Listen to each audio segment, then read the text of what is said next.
6장.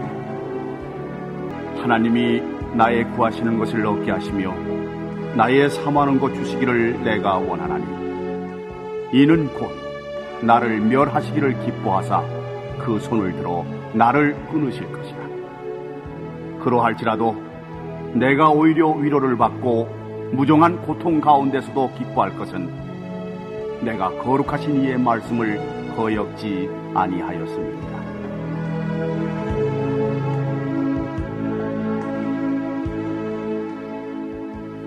욥기서를 보면은 특별히 사단에 대한 존재가 나옵니다. 사단은 하나님 앞에서 당당하게 말합니다. 하나님, 욥에게 복을 거두어 보세요. 그러면 당장 하나님을 원망할걸요? 그래서 하나님께서 사단에게 그의 소유물을 내게 붙인다. 다만 그의 몸에는 손을 대지 말라. 사단은 욥의 재산과 자녀들을 쳤습니다. 한순간에 욥의 모든 것을 다 잃고 말았어. 그런데 욥은 현실을 넘어 그의 입술로 하나님께 범죄하지 않아. 이에 사단은 자기 자신의 뜻대로 되지 않자 하나님 앞에 또 다른 제안을 해요. 하나님, 그의 건강을 한번 쳐보세요. 그러면 욥이 하나님을 원망할 것입니다. 이번에도 하나님께서 허락을 하셔요. 그러자 사단은 욥의 발바닥에서부터 머리까지 악창이 나게 하는 거예요. 죄를 뒤집어 쓰고는 기와로 자기 몸을 긁습니다. 그 모습을 보고 있는 가장 가까이에 있는 아내가 다가와서 말합니다. 그래도 당신이 하나님 앞에 순전함을 지키겠느냐? 하나님을 욕하고 죽으라. 그러나 이번에도 욥은 하나님을 경외하면서 그의 입술로 범죄하지 않았습니다. 사람들은 예수를 믿을 때 잘 되고 잘 풀려야 하나님께서 함께 하신다고 생각을 합니다. 옛날 가난했던 한국의 많은 교회들은요, 예수님을 믿으세요. 그러면 당신이 복을 받습니다. 이렇게 복을 강조하며 전도하였습니다. 물론 틀린 말은 아니에요. 하지만 사람들은 복에 대해서 자녀들이 잘 되고 좋은 집도 사고 물질로 풍요로워지는 것이 복이라고 생각을 하는 것이 문제예요. 그리고 정말 물질이 풍요로워지고 잘 살게 되니까 요즘 세상은 어떻습니까? 사람들은 이제 복을 주시는 하나님은 필요가 없다고 생각을 하는 거예요. 여러분, 복을 받아서 하나님을 섬기십니까? 하나님은 안 주셔도 하나님이셔요. 주신 것을 거두어 가시고 고난이 있다 해도 하나님은 그래도 하나님입니다.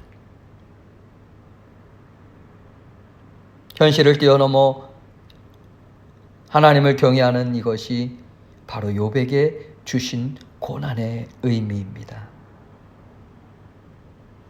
그리고 욥이 고난을 당할 때 친구 셋이 찾아와요.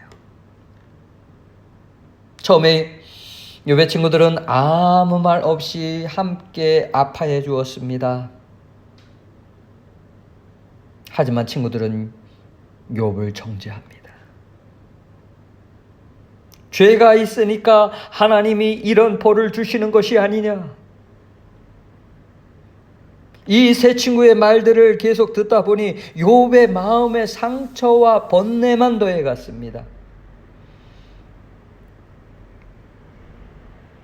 그래서 욥이 그들을 향하여 말합니다. 이런 말은 내가 많이 들었나니 너희는 다 번뇌케 하는 아니자로구나. 위로는 못 해주면서 더 마음의 고통을 중하게 하는 사람들이구나 말하는 거예요. 그러면서 욥기 13장 4절을 보니까 너희는 거짓말을 지어내는 자요 다 쓸데없는 의원입니다. 쓸데없는 의원, 무익한 의사였다 이 말입니다. 아무런 도움이 되지 못해. 희망이 없는 말이에요. 낙심하게 하는 말이었습니다. 그런데 친구들과의 이러한 대화가 계속되다 보니까 욥의 마음속에도 의문이 생깁니다. 하나님께서 정말 함께 하시겠다고 약속하셨고 떠나지 않겠다고 약속을 하셨는데 그 하나님이 숨어 계신 것 같아요. 고통당하는 자신을 돌아보지 않는 것 같습니다. 외면하시는 것 같았습니다. 그래도 하나님을 온전히 신뢰하고 있는데 왜 내가 당하는 고난에 하나님은 아무 말씀을 하지 않을까? 처음부터 내가 고통당하는 것은 내가 너를 단련하기 위해서야. 너를 신앙의 대장부로 만들기 위해서야. 그러니까 잘 참아야 한다. 잘 이겨야 해. 그렇게 먼저 말씀하시면 얼마나 좋을까요? 그런데 질문을 해봐도 하나님이 응답이 없습니다. 시편 42편 10절을 보니까 내 뼈를 찌르는 칼같이 내 대적이 나를 비방하여 늘 말하기를 내 하나님이 어디 있느냐 하도다. 물론 이 시편은 다윗의 탄식이며 기록한 내용들입니다. 욥 자신도 자신을 비관하며 탄식하는 거예요. 차라리 태어나지 말았어야 했어. 이 고통 속에서 사느니 빨리 하나님이 내 영혼을 거두어 가면 좋겠어. 예수님이 오신 길을 예배하였던 침례 요한이 감옥에 갇히게 되었습니다. 감옥에 갇힌 이유는 분봉왕 헤롯이 그의 동생의 아내를 취하였다고 책망하였기 때문에. 그래도 한 번쯤은 찾아오셔가지고 내가 나 때문에 고생이 많았구나 위로해 주시고 격려해 주면서 그렇게 했다면 얼마나 좋았을까요? 감옥에 한 번쯤 찾아올 수 있는 거 아니에요? 그래도 주님의 길을 예비하였던 그 침례 요한을 외면한 것은 너무하다라는 생각이 들지는 않으세요? 이에 침례 요한은 그 자신도 실족하고 말아요. 내가 증거했던 메시아가 맞는가? 그분이 하나님의 아들이 맞는가? 내가 생각했던 분과 전혀 달라. 그런데 예수님은 이런 말씀을 하셔요. 누구든지 나를 인하여 실족지 않는 자는 복이 있도다. 내가 수고한 것을 예수님이 알아주지 않아도 나는 그저 해야 할 것을 했을 뿐이다. 하나님 저를 사용해 주셔서 감사합니다. 이것이 옳은 신앙이잖아요.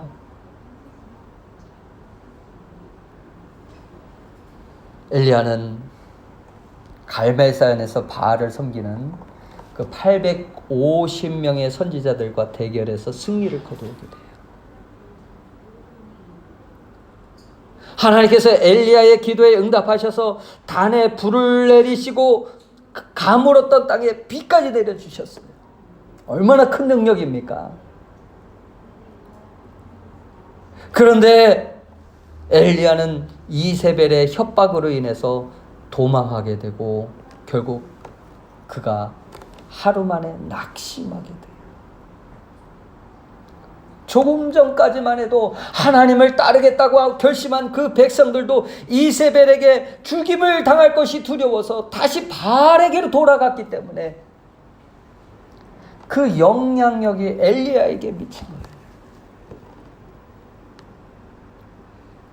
그래서 멀찍이 떨어진 곳으로 도망해서 로뎀나무 아래서 죽기를 구하는 그 엘리야에게 하나님 차라리 죽여주세요.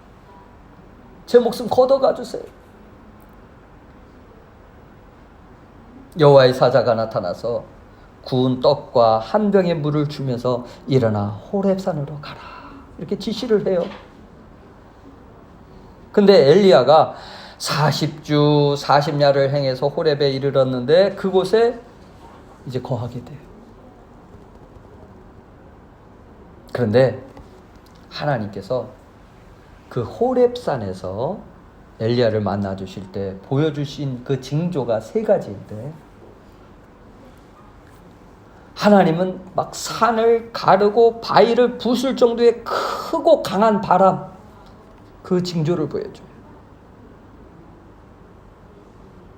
그리고 아주 엄청난 큰 지진, 그 징조를 보여줘요. 그리고 불을 엘리야에게 보여줍니다. 엘리야 자신이 이것을 보면서 이야, 이 정도의 크고 놀라운 일이 이스라엘에게 임한다면 많은 사람이 하나님을 두려워하면서 하나님께로 마음을 돌이킬 수 있지 않을까? 그렇게 생각했는지 몰라요. 그런데 중요한 말씀은 거기에 하나님이 계시지 않았다는 거예요. 바람과 지진과 그 강한 불 가운데에도 하나님이 계시지 않아요. 이사야 45장 15절에 보니까 이런 말씀이 있어요.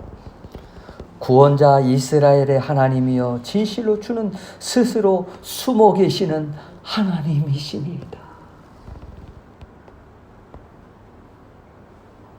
하나님이 숨어 있어. 욥이 고난을 당하고 있는데도 아무런 응답이 없고, 침례 요한이 감옥에 갇혔는데도 외면하시고, 엘리야에게도 능력의 하나님으로 다가오시지 않는 거예요.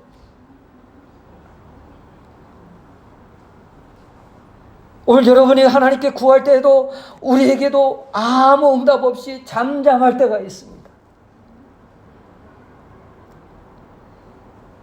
아무 응답이 없을 때가 있습니다. 내가 여기 있다 응답하면 좋은데, 이 정도면 사람들은 침례 요한과 같이 실족할지도 몰라. 그래서 많은 사람들이 실족하면서 내가 하나님을 잘못 알았나 봐, 하나님은 안 계셔 하면서 떠나는 사람들이 얼마나 많습니까? 하나님께서 엘리야에게 세미한 음성으로 근데 말씀을 하시는 거예요. 불 속에, 지진과 바람 속에 계시는 것이 아니라 아주 잔잔하게, 세미하게, 엘리야야, 내가 어찌하여 여기 있느냐. 이것이 의미하는 바가 무엇일까요? 사람들은요, 하나님을 믿을 때 아주 크고 기이한 결과로 나타날 것이라고 생각을 하고 또 그렇게 기대하며 살아갑니다. 사람들은요, 크고 강한 바람과 지진과 불 가운데 하나님이 계시고 하나님이 하시는 일 역시 그처럼 위대하고 세상이 놀랄 만한 일로 나타날 것이라고 생각합니다. 그래서 평범하게 여겨지는 곳에 하나님이 함께 하시는 것과 하나님께서 일하고 계시는 것을 보지 못하게 되는 거예요. 알지 못하게 되는 거예요. 그래서 낙심하게 되지요.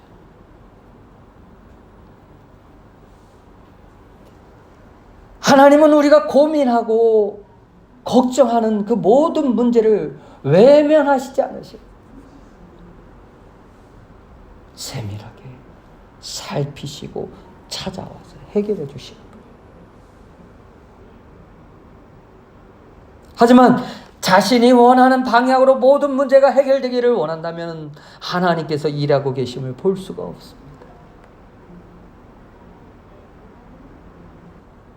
성도가 어려움에 처해 있고 고민과 근심이 계속된다고 해서 우리의 삶에서 하나님께서 일하시지 않는 것이 아니에요. 다만 내가 원하는 방식대로 문제가 해결되지 않기 때문에 마치 하나님이 내 문제를 위해 일하시지 않으시고 가만히 계시는 것처럼 여겨질 뿐이에요.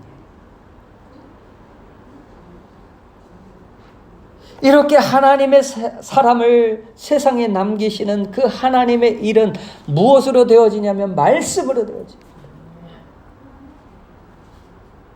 세상을 놀라게 하고 세상을 뒤집어 엎는 그 엄청난 기적을 일으켜서서 하나님을 알게 하고 또 하나님을 믿게 하는 것이 하나님의 일이 아니라는 거예요. 물론 그렇게 할 때도 있었어요. 잔잔한 가운데 일어나시고 혹 그런 방식으로 하나님께 굴복하는 자가 있다고 해도 그것은 하나님의 강한 능력의 팔, 힘에 의해서 굴복이 될 뿐이에요. 하나님 그것을 원하는 게 아니라 우리가 가진 의지를 가지고 저는 하나님의 사람입니다. 제가 하나님을 믿겠습니다. 그것을 원하셔요.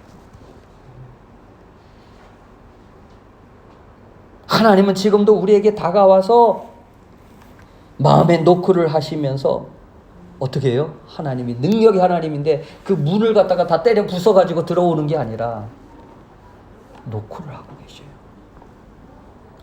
그리고 세밀하게 말씀하시면서 우리의 마음을 하나님께 돌이키기 위해 일을 하시는 겁니다. 성도가 고민과 근심이 있을 때 하나님께서 나와 함께하고 일하심을 보지 못하는 것은 바로 세미한 말씀으로 우리를 이끌어 가시는 하나님의 일을 생각하지 않기 때문에 그래요. 하나님은 큰 소리로 내가 너를 사랑한다 이렇게 하시는 것이 아니라 세미한 음성으로 내가 너를 사랑한다. 내가 너를 도우리라. 내가 너와 함께 할 것이다. 그래서 마음으로 받아들이면 돼요. 하나님은 인격이 하나님. 즉 우리가 기대하는 방식으로 일하시는 것이 아니라 세상이 전혀 생각하지 못한 방식으로 일하시는 그 하나님이심을 알지 못하기 때문에 그런 거예요. 지금 욥도 자신도 그러한 사실을 알지 못했어요. 하나님이 세밀하게 일하고 계심을 알지 못했어요. 오늘 우리에게 말씀으로 다가오시고 세미한 음성으로 말씀하시면서 우리의 마음을 고치시고 돌이키시는 그 하나님을 생각한다면 우리는 하나님으로부터 벗어나서 살 수 없는 그런 존재라는 것을 알 수 있게 될 것입니다. 그리고 우리는 하나님의 세미한 음성을 들을 줄 아는 그런 귀가 있어야 할 줄 믿습니다. 예수님께서도 말씀하셔요. 귀 있는 자들은 들을지어다. 말씀하시면서 또 귀 있는 자들은 들을지어다. 여러분 귀 없으십니까? 다 있으시지요? 그런데 영에 들을 수 있는 귀, 말씀을 들을 수 있는 귀, 하나님의 세미한 음성을 들을 수 있는 귀, 세미한 음성을 들을 때 이것이 하나님의 음성인 줄 알고 그 말씀대로 순종하는 사람이 되어야 할 줄 믿습니다. 오늘도 하나님은 우리가 십계명을 범했다고 해서 하나를 어긴다고 해서 하나님께서 벌하십니까? 구약시대 같으면 당장에 그를 잡아다가 막 벌하기도 했어요. 사람들이. 수많은 죄를 지었는데도 불구하고 하나님은 오늘도 잠잠하신 것 같아요. 아무 일도 안 하시는 것 같아요. 보고만 계십니다. 이리 쓸리고 저리 쓸리는 그런 모래처럼 아무 말씀도 안 하시는 것 같아요. 마치 안 보시는 것 같아요. 외면하시는 것 같아요. 그래서 사람들은 말씀을 우습게 여기고 두렵고 떨림으로 받으려고 하질 않아요.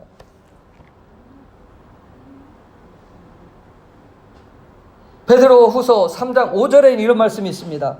베드로후서 3장 5절 우리 함께 같이 보실까요? 시작. 이는 하늘이 옛적부터 있는 것과 땅이 물에서 나와 물로 성립한 것도 하나님의 말씀으로 된 것을 저희가 불어 잊으려 함이니라. 일부러 잊어버린다. 왜? 어제도 오늘도 세상은 그대로 흘러가고 있는데 미래에도 똑같을 것이다 라고 생각합니다.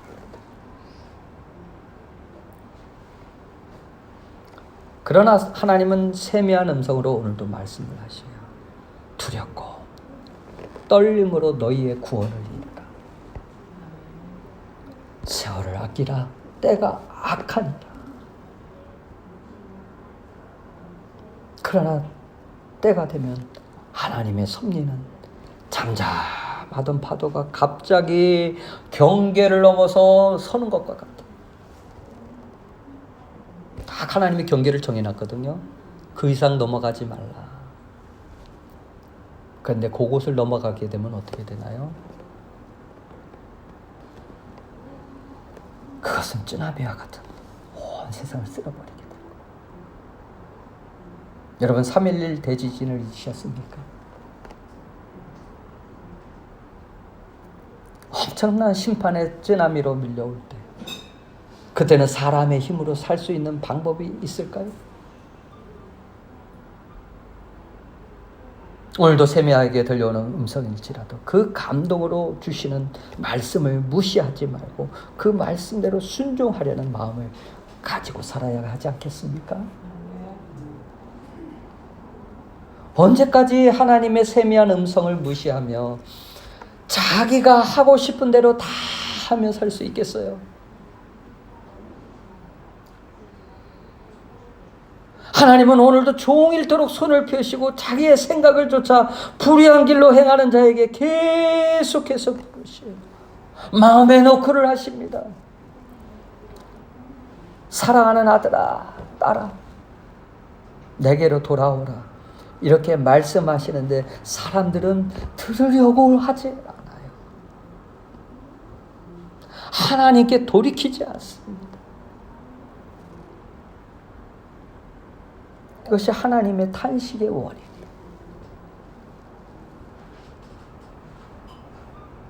그때 젊은 설교자 엘리우라는 사람이 38장에 보니까 이러한 사실들을 가만히 보고 있다가 고난당하는 욥과 세 친구들에게 막 노를 바라면서 책망을 하는 거예요. 그래도 엘리후가 하나님에 대하여 올바른 생각을 가질 수 있도록 그 욥에게 도움을 주는 거예요. 친구들의 번뇌하게 하는 말들을 듣다 보니까 이제 욥의 마음도 점점 희망을 상실한 자의 모습으로 바뀌었는데 마음이 혼미하여 자신도 이 엄청난 문제 앞에서 낙심하고 있었는데 그런데 그 엘리후의 말을 듣고 욥이 마음을 다스려요. 그래, 하나님께서 나와 함께 하신다고 했지? 아, 맞아. 나를 사랑하신다고 했어. 나는 의심을 가졌구나.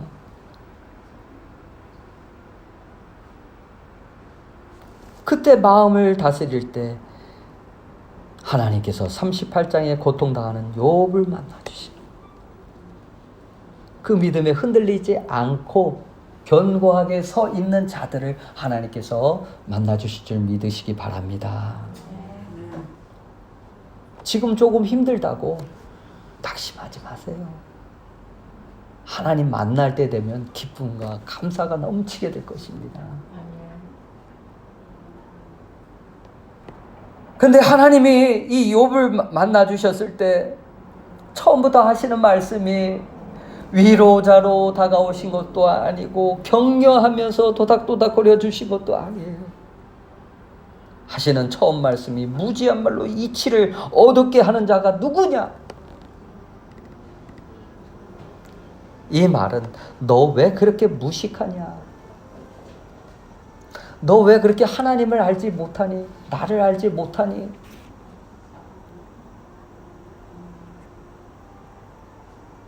오늘도 하나님께서 우리를 보시고 뭐라고 말씀하실까요? 위로해 주시고 격려해 주시기를 원하는데 무지한 말로 이치를 어둡게 하는 자가 누구냐? 말씀하신다면 여러분 뭐라고 변명하겠습니까? 그리고 욥에게 말씀해요. 너는 대장부처럼 허리를 묶고 내가 내게 말하는 말에 대답할지. 하나님께서 우리에게 말씀하실지 몰라요. 대장부처럼 허리를 묶어라. 그러면 욥이 지금까지 대장부가 아니라 졸장부로 살았다는 거예요. 용사로 살아온 것이 아니라 쉽게 넘어질 수밖에 없는 그런 사람으로 살아왔다는 거예요. 그것을 말씀하시는 거예요. 그것을 지금 욥에게 일깨워주는 거예요. 욥은 하나님을 보는 순간 자신의 참 모습을 보게 됩니다. 그래도 자신은 의롭다고 생각을 했는데 하나님 말씀을 통해서 자신을 들여다보니까 얼마나 하나님 앞에 자신이 미천한 사람인가, 연약한 사람인가,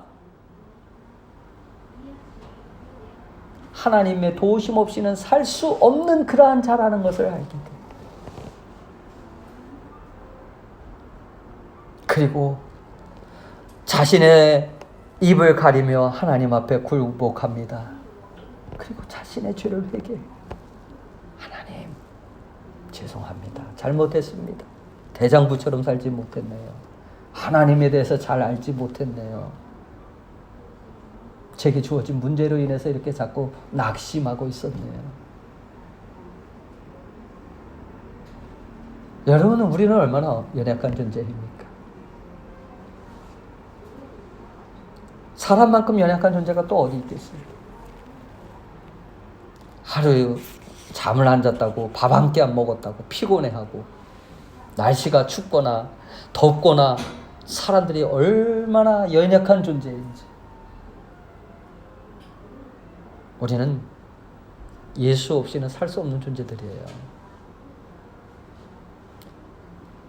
예수님의 도우심이 없이는 살 수 없는 그런 연약한 존재입니다. 욥과 같이 우리도 이런 것을 깨달을 수 있어야 돼요. 그래서 지금 욥에게 나타나셔서 하나님 자신을 계시하고 계시는 거예요. 여러분은 하나님을 아십니까? 예수님은 그리스도요 하나님의 아들이심을 아십니까? 이것을 사람들에게서 들은 것이 아니고 배운 것이 아니고 성령님께서 알게 하셨기 때문에 우리가 믿고 있는 줄 믿으시기 바랍니다. 성령으로 말미암지 않고는 아무도 예수를 주라고 말할 수가 없습니다. 그러므로 우리가 예수를 주여라고 부를 수 있다면 오늘도 성령님께서 내 마음에 역사하신 거예요. 성령님이 나와 함께하고 계시다는 증거예요. 내가 오늘도 주님을 찾고 있다. 또 주님을 더 만나보고 싶다. 내가 한 것이 아니라 성령님이 내 안에 감동을 주셨기 때문에 그런 거예요. 그래서 오늘 우리가 예수를 믿은 것 아니겠습니까? 내가 한 것이 아니라 하나님이 일을 하고 계셨기 때문에 우리가 여기 이렇게 나오게 된 거예요. 오늘 세미한 음성으로 들려주시는 하나님을 깨닫게 되자 그의 상심한 마음에 욥은 위로를 받아요. 아, 그렇구나. 하나님이 안 계시는 줄 알았는데 함께 계시고 있어. 나와 함께하고 계셔. 연약한 나와 함께하고 계셔. 그러므로 오늘 사랑하는 여러분, 고난을 당할 때 너무 자기 연민에 빠지지 마세요. 거울에 자신의 찡그린 그런 모습만 비춰지게 될 뿐입니다. 하나님이 없는 것과 같이 살지 말고 하나님이 계신 것과 같이 그렇게 당당하게 살아가십시오. 왜 사람들이 우울증에 걸릴까요? 자신만 보고 안 좋은 것만 생각하기 때문에 그래요. 서운한 것만 생각하기 때문에 그래요. 그러면 무엇을 해야 하는지 모르게 됩니다. 그러다 보면 어떻게 되나요? 그의 마음 가운데 한탄만 하게 돼요. 죽고 싶다는 생각만 들게 돼요. 예수 믿는 사람들 중에서도 죽고 싶다고 말하는 분들 왜 이렇게 많은지 몰라요. 욥도 그랬어요. 이러한 모습이 신앙의 졸장부의 모습입니다. 졸장부의 모습. 그러므로 여러분 하나님을 바라보십시오. 하나님을 의지하고 신뢰하십시오. 하나님은 우리를 결코 잊지 않고 계세요. 우리를 버리지 않으시고 떠나지 않는다는 것을 믿으시기 바랍니다. 긴 터널을 지나는 것처럼 앞이 캄캄하고 미래가 보이지 않고 고통이 있고 현실이 어렵다 할지라도 하나님은 우리를 외면하지 않는 분이에요. 때로는 잠잠할 수 있습니다. 때로는 하나님의 인도하심을 느끼지 못할 수도 있습니다. 그러나 하나님은 우리의 믿음을 단련하여 정금과 같이 나올 수 있도록 만들어 가시는 분이에요.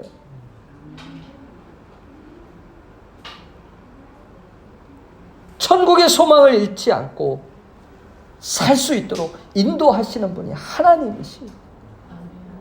또 이러한 모습으로 살아가는 자의 모습이 바로 대장부의 모습, 용사의 모습. 그러므로 오늘도 하나님의 세미한 음성을 듣고 우리의 믿음을 더욱 새롭게 하는 복된 성도들이 다 되시기를 예수님의 이름으로 축원합니다. 우리 함께 같이 기도하실 때 주여, 우리가 하나님의 말씀을 통해서 대장부가 되어지게 하여 주시고 하나님이 우리와 함께 하심을 감사하며 영광 돌리며 늘 찬양하는 모습이 되어지게 하여 주시옵소서. 우리 함께 같이 기도하시겠습니다. 아버지 하나님,